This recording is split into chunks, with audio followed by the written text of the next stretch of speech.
El Dicasterio para la Doctrina de la Fe, encabezada por su prefecto, Víctor Manuel Fernández, ha publicado la nota Reina de la Paz sobre lo que llaman la experiencia espiritual vinculada a Medjugorje. En este documento, que ha sido recibido con disparidad de opiniones, se otorga la máxima calificación, nihil obstat, a los acontecimientos espirituales que llevan sucediéndose en la pequeña localidad bosnia de Medjugorje desde el 24 de junio de 1981, autorizando las peregrinaciones y permitiendo el culto público. Aunque en los últimos meses ya ha habido otros pronunciamientos sobre diversas apariciones marianas de distintas épocas y en distintos lugares, este tiene una importancia especial, porque es en el que se ha podido ver la aplicación práctica de las nuevas normas para proceder en el discernimiento de presuntos fenómenos sobrenaturales aprobadas el 17 de mayo de 2024 y que ya analizamos en un vídeo anterior. Nosotros no vamos a entrar a analizar si las apariciones son verdaderas o no. Ese es el papel y la responsabilidad del obispo del lugar o, según las nuevas normas, del Dicasterio para la Doctrina de la Fe. Pero ya han manifestado claramente su rechazo a esclarecer la veracidad o declarar la sobrenaturalidad de los sucesos de Medjugorje. Lo que sí vamos a hacer es explicar cómo la decisión y los criterios que han utilizado esconden una interpretación muy particular de los fenómenos sobrenaturales que va a influir y afectar negativamente no solo a otras apariciones ya aprobadas por la Iglesia, sino también a los sucesos milagrosos que se han dado en las vidas de muchos santos, a los prodigios que se narran en las Sagradas Escrituras y, en definitiva, a la fe de muchas personas. No es casualidad que este documento saliera el 19 de septiembre, mismo día de las apariciones de la Salet, y quizá las que más pueden incomodar a aquellos que dirigen la Iglesia actualmente. Esta no coincidencia nos hace ver un claro intento de extrapolar a todas las apariciones marianas aprobadas una serie de sentencias que vamos a explicar a continuación. El documento no iba solo sobre Medjugorje, iba sobre el juicio que la Iglesia va a hacer a partir de ahora sobre cualquier aparición mariana, presente, pasada y sobre todo futura. Para explicar todo esto, vamos a ver en 7 puntos qué otros mensajes sutiles hay detrás de la aprobación de Medjugorje. El primer punto es el rechazo a declarar la sobrenaturalidad. Esto no debe sorprendernos, porque ya quedó claramente expresado en las nuevas normas de discernimiento. Al Dicasterio de la Doctrina de la Fe no le interesa investigar si hay sobrenaturalidad en las manifestaciones, es decir, renuncia a conocer y ofrecer certeza sobre si éstas vienen de Dios o no. Así lo afirmó rotundamente el prefecto en la rueda de prensa, al decir que el caso queda cerrado, y no hace falta ir más allá hacia una declaración de sobrenaturalidad, porque hacer eso sería como tener una varita mágica. Con estas palabras, la sombra de la duda se cierne sobre aquellas otras apariciones que sí han sido aprobadas por la Iglesia, acreditando el origen sobrenatural de los hechos investigados. ¿Tenían aquellos que las aprobaron una varita mágica para saber si eran sobrenaturales o no? Leyendo el documento, se puede percibir un miedo atroz del prefecto a lo sobrenatural, y esa es la misma reacción que hemos visto en muchos eclesiásticos en la historia de la Iglesia, que por falta de fe o exceso de racionalismo rechazan, ocultan y combaten cualquier signo extraordinario de la presencia divina en medio del mundo. Son los que han hecho la vida imposible a tantos santos como al Padre Pío o San José de Cupertino. Son los que han acosado y maltratado a los videntes, como en Akita o en la Salet. Son los que han tratado de manipular y tergiversar los mensajes de la Virgen, como se hizo con el tercer secreto de Fátima, y son aquellos de los que Jesús dice en Mateo 23:34, «Por eso, he aquí, que yo os envío profetas, sabios y escribas. A unos mataréis y crucificaréis, a otros azotaréis en vuestras sinagogas y los perseguiréis de ciudad en ciudad, para que recaiga sobre vosotros toda la sangre inocente derramada sobre la tierra». Dice el documento que se debe recordar siempre que en esta, como en otras experiencias espirituales y presuntos fenómenos sobrenaturales, se mezclan elementos positivos y edificantes con otros que deben ser ignorados, pero que no deben llevarnos a despreciar la riqueza y el bien de la propuesta de Medjugorje en su conjunto. Vemos aquí una extrapolación del caso de Medjugorje al resto de casos, y vemos, de nuevo, cómo se intenta sembrar la duda sobre ellos. En primer lugar, dando por hecho que en todos los sucesos hay necesariamente elementos que deben ser ignorados por no ser positivos y edificantes. En segundo lugar, añadiendo la palabra presunto delante de todo lo que suene a sobrenatural, presuntos videntes, presuntos mensajes, presuntas apariciones, presuntas curaciones y presuntos fenómenos sobrenaturales. Explica el prefecto que sería imprudente presentar los mensajes como llegados del cielo. Alguien dirá, ¿pero es posible guardar silencio sobre algo que piensas que la Virgen comunicó? Pues sí, como se hizo con los secretos de Fátima. Vemos aquí otra muestra de que el documento no iba solo sobre Medjugorje, sino que había una intencionalidad oculta que afecta al resto de apariciones aprobadas. En cualquier caso, lo que sí parece imprudente es despreciar de este modo los mensajes de la Virgen, igual que fue imprudente, viendo la situación actual de la Iglesia, ignorar la petición de nuestra Madre de que el tercer secreto de Fátima se hiciera público en 1960. El segundo punto es que ya no hay apariciones, sino experiencias espirituales. Si quitamos lo sobrenatural que viene de Dios, nos queda lo subjetivo, la experiencia que viene de los hombres y que es lo que en realidad se ha probado en el documento sobre Medjugorje. Por eso, cuando la nota habla sobre las experiencias espirituales, no aparece la palabra presuntas por ninguna parte. Encontramos aquí una perspectiva que cambia totalmente el sentido, la importancia y la credibilidad que los fieles pueden dar a las apariciones marianas. Ya no se pone el foco en su origen, que es deliberadamente ignorado, sino en las sensaciones y sentimientos que las personas experimentan en ese lugar, algo que es tan subjetivo que no se puede negar. Así lo expresa el documento cuando dice que es un fenómeno popular que no tiene muy en cuenta los mensajes o las discusiones sobre los videntes, sino que lo que atrae es la Reina de la Paz, su presencia que da paz. ¿Cómo sabemos si esa paz proviene de la Reina de la Paz si no se han molestado en investigarlo? ¿Cómo sabemos que esa paz no viene de aquel que, en palabras de San Pablo, se disfraza de ángel de luz? Para que se entienda bien lo absurdo de este planteamiento, es como si quieres comprar un cuadro que parece pintado por Goya y para asegurarte acudes a un experto en arte para que te lo confirme. Entonces el experto en arte se niega a ver el cuadro y te responde que lo importante no es si es auténtico o no, sino si a ti te gusta cómo queda en tu salón. Dice la nota que para el discernimiento de los hechos relacionados con Medjugorje, fundamentalmente tomamos en consideración la existencia de frutos claramente verificados y el análisis de los presuntos mensajes marianos. Valorar los frutos sin tener en cuenta su origen es un verdadero sinsentido. De hecho, el texto da a entender que los frutos han aparecido casi de forma espontánea en medio de la experiencia espiritual y separados de la experiencia de los presuntos videntes. Dice el Señor en Mateo 7:20 que por sus frutos los conoceréis, y esto quiere decir que los frutos deben ser un medio para el conocimiento de la verdad de las cosas y de las personas.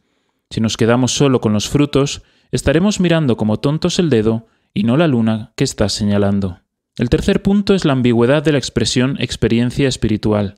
Aparte de lo que hemos apuntado sobre la subjetividad de definir las apariciones como experiencias, reducirlas a fenómenos populares es equipararlas con cualquier vivencia más o menos intensa en la que se obtiene cierta satisfacción o bienestar. Así, podríamos calificar como experiencia espiritual lo que sentimos al leer la vida de un santo, al participar en unas convivencias o hacer un voluntariado en la India. Si nos hace sentir bien y se da en un contexto más o menos religioso, ya tendríamos nuestra experiencia espiritual. Pero si lo consideramos en un sentido más amplio, incluso se podrían dar también experiencias espirituales fuera del ámbito católico. Serían experiencias espirituales visitar un templo budista o manifestarse por los derechos humanos, apuntarse a clases de yoga o participar en un encuentro con judíos y musulmanes. Esta ambigüedad de la propia expresión refuerza el sentido de que el origen somos nosotros y nuestros sentimientos, y va a evitar que busquemos el auténtico origen que es Dios. Así lo vemos también en muchas propuestas de espiritualidad actuales, cursos, movimientos y retiros que producen grandes explosiones de sentimentalismo, pero que muchas veces no tienen raíces más profundas en las que arraigar la fe de los participantes. Además, basar la vida espiritual únicamente en las experiencias y sensaciones positivas y edificantes que un hecho me transmite, convierte la fe únicamente en un cúmulo de consolaciones, evitando cualquier desolación. Y una fe que no contempla la posibilidad de la cruz no es una fe verdadera. El cuarto punto es la manipulación de los mensajes y el descrédito de los santos.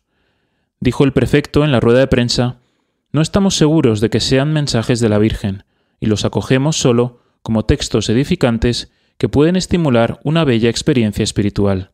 Estas palabras, que podrían ser un criterio prudencial, son en realidad una excusa para cuestionar y rechazar aquellos mensajes que no le gustan al prefecto o que en sus palabras no son positivos y edificantes. Esto queda patente cuando afirma en el documento: algunos pocos mensajes se alejan de estos contenidos positivos y edificantes, e incluso parece que llegan a contradecirlos. Es conveniente estar atentos para que estos pocos elementos confusos no oscurezcan la belleza del conjunto. Si llevamos este criterio al resto de mensajes dados por la Virgen por todo el mundo y aprobados por la Iglesia, serían muy pocos los que pasarían el filtro del prefecto. ¿Es positivo y edificante un mensaje que diga que Roma perderá la fe y se convertirá en la sede del Anticristo, como en la Salet? ¿O que fuego caerá del cielo y eliminará a gran parte de la humanidad, tanto a los buenos como a los malos, sin hacer excepción de sacerdotes ni fieles como en Akita? Además, para reforzar su opinión, que es la interpretación correcta de los mensajes, el prefecto cita uno del 15 de diciembre de 1983 que incluye esta frase: «Los que hacen predicciones catastróficas son falsos profetas». Este mensaje no fue dicho ni por la Santísima Virgen ni por ninguno de los 6 videntes principales. En cambio, dice San Pablo, 1 Tesalonicenses 1:3, que los falsos profetas son precisamente los que anuncian paz y seguridad y dicen lo que la gente quiere oír, ocultándoles la verdad.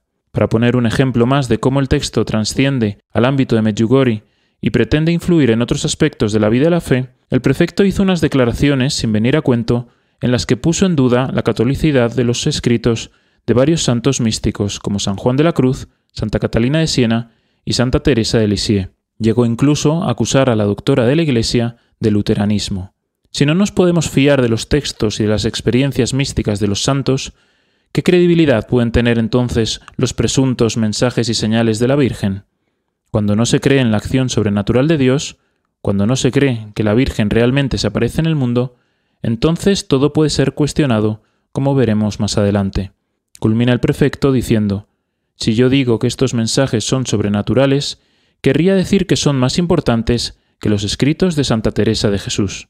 Efectivamente, por eso es imprescindible que la Iglesia se pronuncie sobre la sobrenaturalidad de las apariciones, y no hacerlo es un grave pecado de omisión, porque, en caso de demostrarse verdaderas, estaría privando a los fieles de una gran fuente de gracias, y estarían actuando en contra de la voluntad de Dios.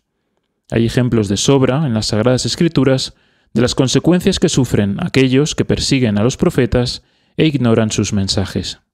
Relacionado con esto, el quinto punto es el menosprecio a los videntes. Quiero recordar en este punto que no pretendemos valorar la veracidad de las apariciones o hacer un juicio sobre los videntes de Medjugorje, porque es la Iglesia quien tiene el deber y la responsabilidad de hacerlo. Pero en la forma en la que el documento del dicasterio habla sobre los videntes, sin haber determinado si son auténticos o si son un fraude, se ve de nuevo cómo hay una intención de generar un sentimiento de animadversión que podría extrapolarse fácilmente a cualquier vidente de cualquier otra aparición mariana.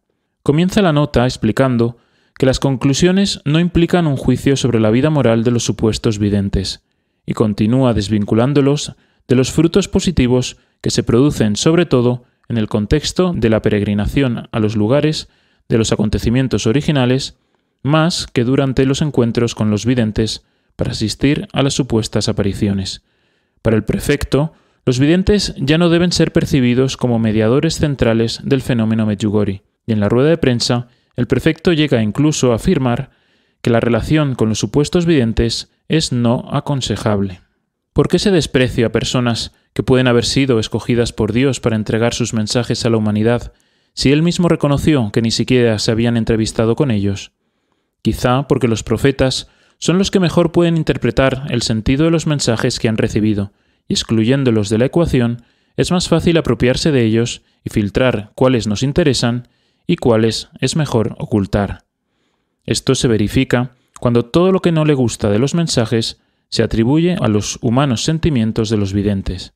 Esta exhortación, tan repetida, procede probablemente del amor y del generoso fervor de los presuntos videntes que con buena voluntad temían que las llamadas de la Madre a la conversión y la paz fuesen ignoradas. Esas reiteradas exhortaciones dirigidas a los parroquianos son una comprensible expresión del intenso amor de los presuntos videntes por su comunidad parroquial. Aunque los mensajes de este tipo no son frecuentes en Medjugorje, encontramos algunos que se explican únicamente a partir de los deseos de los presuntos videntes. Sirvan estos 3 ejemplos como muestra de lo que queremos explicar. Para el prefecto, el profeta es un obstáculo que distorsiona y daña la pureza de los mensajes y por eso no hay que tenerlos muy en cuenta. Estos mensajes no son un dictado. La persona escucha y se esfuerza por recordarlo y expresarlo. No se debe leer como un texto de magisterio o catecismo y buscar su mensaje profundo tras la imperfección de las palabras. Estas afirmaciones son una crítica a la figura del profeta, que ya vimos en el programa 3 del podcast, que no solo es elegido, sino también capacitado por Dios para transmitir su mensaje y cumplir su misión con fidelidad. Poner esto en duda es cuestionar directamente la acción de Dios y, como hemos dicho, hay sobrados ejemplos de ello en el Antiguo Testamento. El rechazo a los profetas sucede siempre, especialmente entre aquellos que son directamente interpelados por sus mensajes. El 6º punto es el juicio que se hace sobre la Virgen María. El 21 de noviembre de 1964, al concluir la 3ª sesión del Concilio Vaticano II, Pablo VI declaró a la Virgen Madre de la Iglesia, siguiendo una tradición en la Iglesia que se remonta a los primeros cristianos. Pero este título parece molestar al prefecto del Dicasterio para la Doctrina de la Fe, que debe sentirse más cómodo pensando que nuestra Madre es más bien una hija de la Iglesia o una discípula que debe someterse a la jerarquía. Retrata a una Virgen con errores a la que hay que corregir. Veamos algunos ejemplos del documento. En algunos casos, la Virgen parece mostrar alguna irritación porque no se han seguido alguna de sus indicaciones. Advierte así de señales amenazadoras y sobre la posibilidad de no aparecer más, aunque después los mensajes continúan sin cesar. O también, la Virgen parece desear un control sobre detalles del camino espiritual y pastoral, peticiones de días de ayuno o indicaciones de compromisos específicos para los diferentes tiempos litúrgicos, dando así la impresión de querer sustituir a los organismos ordinarios de participación. Veamos otro ejemplo. Pero los mensajes de la Virgen no pueden sustituir ordinariamente el lugar del párroco, del consejo pastoral o del trabajo sinodal de la comunidad sobre las decisiones que son objeto del discernimiento comunitario, gracias al cual la parroquia madura en la prudencia, la escucha fraterna, el respeto de los otros y el diálogo. Con estas palabras, el prefecto parece querer limitar los temas y los ámbitos sobre los que la Santísima Virgen puede pronunciarse en sus mensajes. Insinuar que la Virgen se irrita o que es una controladora muestra muy poco amor y muy poco respeto hacia ella.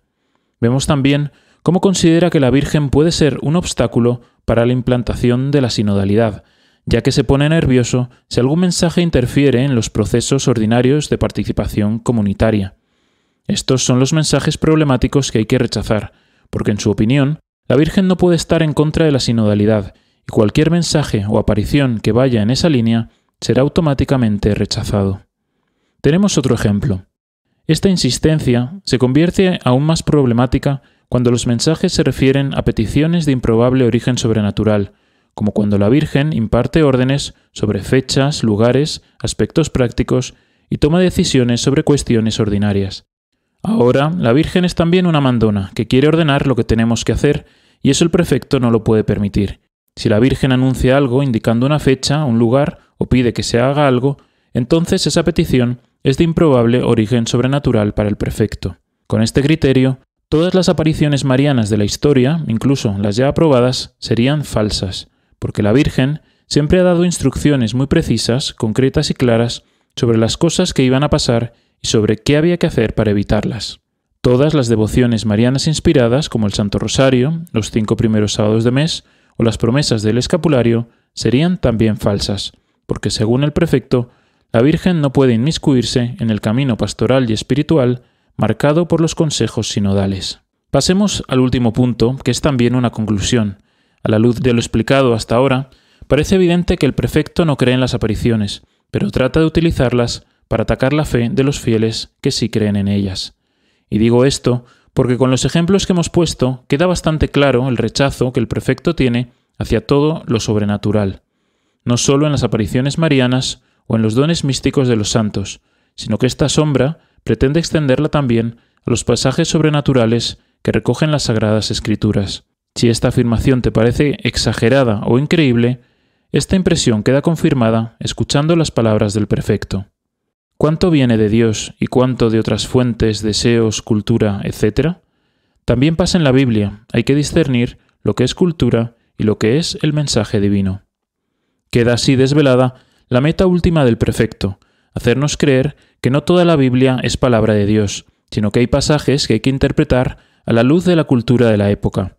Esta perspectiva, que es contraria a lo que la Iglesia ha enseñado siempre, nos obliga a hacernos varias preguntas.